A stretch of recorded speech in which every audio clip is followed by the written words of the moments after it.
Hey guys, welcome back to our channel. In this tech tutorial video, we're going to reveal to you how you can create a new theme in your workspace and Monday.com account in 2026. So let us dive into this. So head over to Monday.com, log into your account and click into your profile icon in the top right.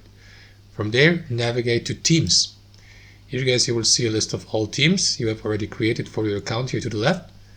You can search through your theme library and also click into new theme here to create a new one. So let me give it a name, my example theme 01 or something like that. And after that, you may invite your workspace members and users from Monday.com to your theme by clicking into this field and by adding the username, or simply revoke the invitation by clicking into that X button. You may also assign or give or upload a profile picture to your theme. And that's actually it, guys. So once you're done, click into create here, wait for a brief moment, and there you go, your theme will be created. And that's it. Thanks for watching. Hope you enjoyed it, got some value from it, and we'll catch you later.